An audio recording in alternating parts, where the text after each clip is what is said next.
அஸ்ஸலாமு அலைக்கும் வரஹ்மத்துல்லாஹி வபரகாத்துஹு. தூக்கத்தை போக்கிய ஒரு பேரிச்சம்பழம்.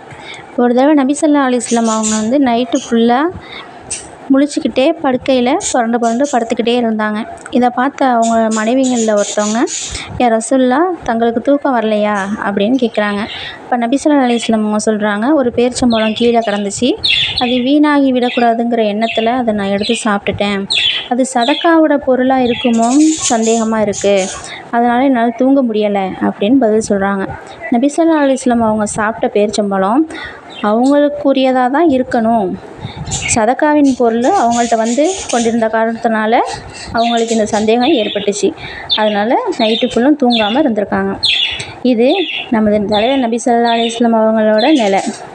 ஒரு சிறு சந்தேகத்தினால நைட்டு ஃபுல்லாக தூக்கம் வராமல் புரண்டு படுத்து கொண்டு இருந்தாங்க. இதுக்கு மாறாக இன்றைக்கி உள்ள மனிதர்கள் நிலைமையும் நம்ம சிந்திச்சு பார்க்கணும். லஞ்சம், வட்டி, திருட்டு, வழிப்பறி போன்ற எல்லா வழிகளிலும் பொருளை தீட்டி எந்த நாணயமும் உணர்ச்சி வசமும் இல்லாமல் மகிழ்ச்சியோடு சாப்பிட்றாங்க. நாங்கள் முகமது நபி ஸல்லல்லாஹு அலைஹி வஸல்லம் அவங்க உம்மத்தினர் என்பதை பெருமையாக கூறிக்கொள்கிறோம் அப்படின்னு சொல்லிக்கிறாங்க. இது எவ்வளோ பெரிய மோசமான காரியம் இல்லையா?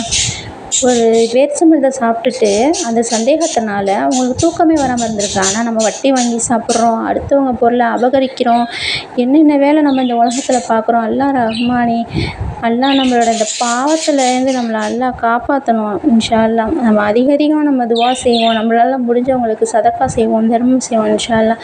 அஸ்ஸலாமு அலைக்கும் வரஹ்மத்துல்லாஹி வபரகாத்துஹு.